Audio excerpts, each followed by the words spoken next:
En el día de hoy vamos a hablar del nacimiento de las democracias liberales en América Latina y las crisis de 1930 y 1980.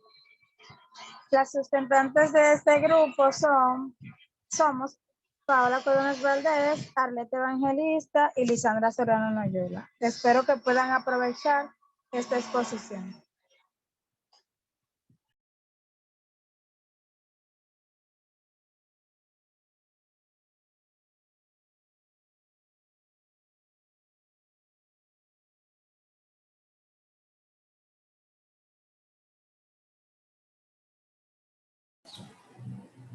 En primer lugar, estaremos hablando acerca del nacimiento de la democracia en América. La democracia liberal toma sus orígenes y su nombre de la época de la Ilustración Europea. En aquel momento, casi todos los estados de Europa eran monarquías, con el poder político ostentado por el rey o por la aristocracia. La posibilidad de la democracia no había sido considerada de forma seria por la teoría política desde la época grecorromana y la creencia inherente a ella era la de la inestabilidad y el caos debido a los caprichos de la gente. Más adelante llegó a creerse que la democracia era algo antinatural, pues los humanos eran vistos como malvados por naturaleza, violentos y necesitados de un líder fuerte que reprimiera sus impulsos destructivos. Muchos de los reyes europeos mantenían que su poder era de derecho divino. Estas ideas convencionales fueron desafiadas en un primer momento por un pequeño grupo de intelectuales ilustrados quienes creían que los problemas humanos deberían ser guiados por la razón y los principios de libertad e igualdad. También ellos argumentaban que todos los hombres habían sido creados iguales y por tanto la autoridad política no podía justificarse basándose en la sangre azul, que era una supuesta conexión privilegiada con Dios, o cualquier otra característica que fuese delegada para hacer a una persona superior a otra. Pero a finales del siglo XVIII, estas ideas inspiraron la guerra de independencia de los Estados Unidos y la Revolución Francesa, que dieron a luz a la ideología del liberalismo e instituyeron formas de gobiernos que intentaron llevar a la práctica los principios de los filósofos ilustrados. Cuando fueron fundadas las primeras democracias liberales, sus simpatizantes eran vistos como un grupo extremista y peligroso que amenazaba la paz y también amenazaba la estabilidad internacional.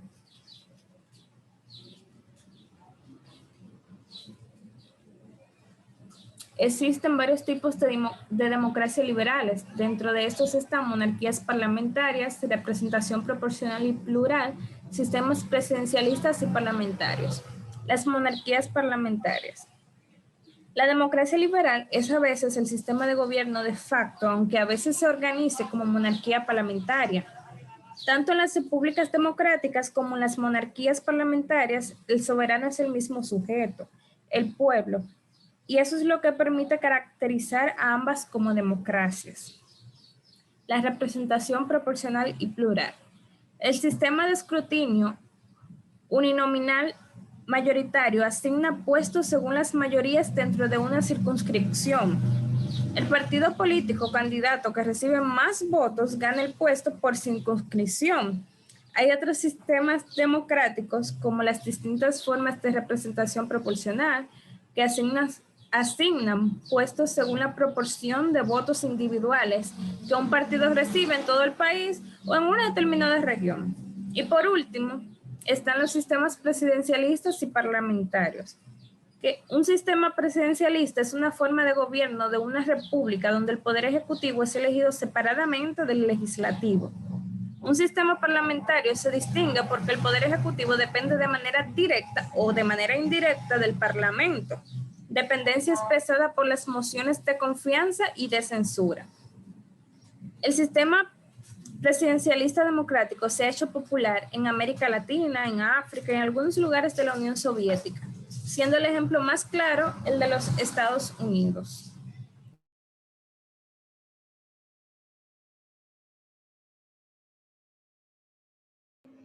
La crisis de 1930.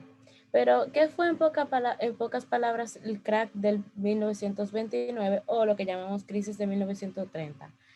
fue la caída estrepitosa del valor de las acciones de las principales empresas públicas de la Bolsa de Valores de Nueva York, que se originó por los especulativos manejos financieros, según investigaciones clásicas de este tema de los autores J. K. Galbraith y C. H. Schinberger. Sin embargo, el doctor González Molina sostiene que el verdadero factor que originó este desplome financiero fue un deterioro en las utilidades del sector industrial estadounidense, el carbón, la siderurgia, telégrafos, ferrocarriles y los puertos.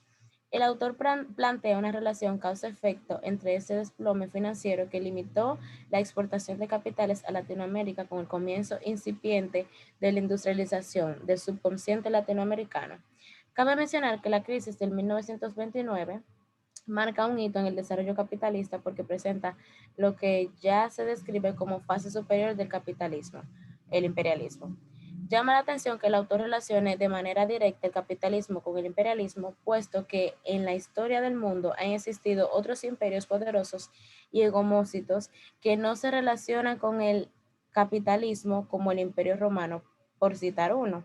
Pero, por otro lado, en aquellos años, al mismo tiempo que los Estados Unidos ascendían de manera vertiginosa en el protagonismo mundial, Inglaterra perdía su monopolio financiero internacional a pasos acelerados, dejando de ser una potencia exportadora. Hay que resaltar cómo los Estados Unidos comenzaron a resolver el fuerte desempleo generado por la recreación que estalló en el año 30 al hacer un ejercicio de heterodoxia economía para recuperar la democracia, eh, para recuperar la democracia, eh, para recuperar la democracia. Este ejercicio dio origen al Estado benefactor del New Deal, proporcionando un aumento sensible en el gasto público, apoyo económico a desempleados y asistencia social. Atacaba fundamentalmente la caída de la inversión privada, era de hecho una respuesta poderosa al movimiento obrero de la época y a la influyente alternativa del no capitalismo. También es irónico que la reconstrucción económica alemana se fundamentó en préstamos internacionales provenientes de los Estados Unidos, acumulando al fin de los años 20 deuda de largo plazo por 7.500 millones de dólares. Esa reconstrucción no solo fue económica, sino que permitió en los años 30 el surgimiento del Estado fascista en Alemania, que acabó por desconocer buena parte de la deuda. Los impactos en América Latina. Estos fueron diversos y se encarecieron sus importaciones y el precio internacional de las materias primas bajó. Al mismo tiempo, la región tenía que amortizar deuda por 660 millones de dólares, es decir, el triple de sus entradas de capital, y eso llevó a que en el 1935 el 85% de los bonos en dólares de Latinoamérica estuviera en moratoria para la Argentina, que tenía un producto por capital similar a los países europeos. El impacto de la crisis fue mucho mejor que por el resto de la región, cuyo producto por capital era cinco veces inferior. Es interesante notar cómo las políticas preeuropeas del presidente Porfirio Díaz no eran bien vistas en Washington, por lo que los estadounidenses no fueron imparciales durante el proceso de la Revolución Mexicana y permitieron a Francisco I. Madero resistir en los Estados Unidos y preparar su lucha armada. El subcontinente latinoamericano tuvo que dar un viaje en su visión de desarrollo económico a raíz de la crisis de los años 30, dejando ver a Europa como centro económico mundial para comenzar de manera forzada a ser más influido y dependiente de las decisiones económicas tomadas por los Estados Unidos.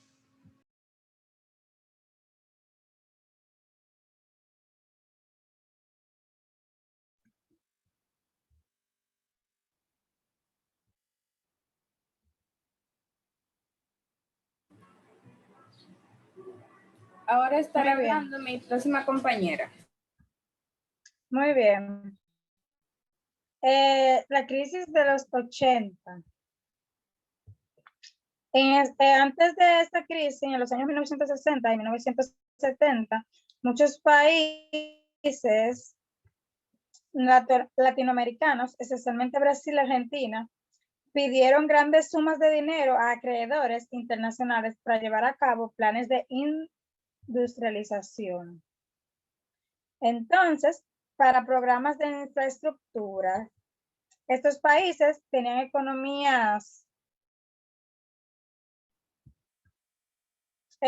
aparentadas.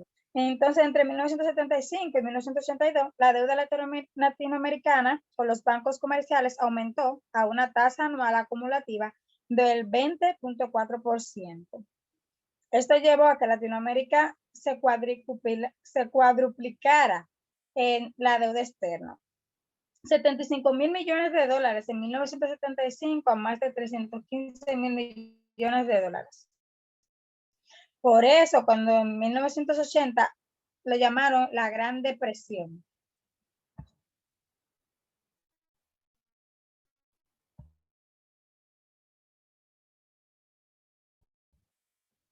El periodo completo de la década perdida para América Latina. La expresión fue acuñada por la Comisión Económica. Vivir la profunda crisis ocurrida en la región. Varios países de la región, sin duda alguna, se profundizaron en esta crisis. La crisis de la deuda de Latinoamérica, también conocida como la década perdida de América Latina, fue una crisis financiera que se desarrolló a inicios de los años 80, cuando los países latinoamericanos alcanzaron un punto en donde la deuda externa excedió su poder adquisitivo y no eran capaces de hacer frente a los compromisos adquiridos de pago. Como le dije, los antecedentes empezaron desde 1970. Las crisis externas definen como los capitales externos de una economía. También puede ser una interrupción del flujo que llega a una región. Las crisis externas tienen varias señales. En primer lugar, la salida de dólares genera un aumento en el tipo de cambio que, dependiendo de la magnitud, se denomina crisis cambiaria. La idea es que la huida de dólares originaria de una escasez de los mismos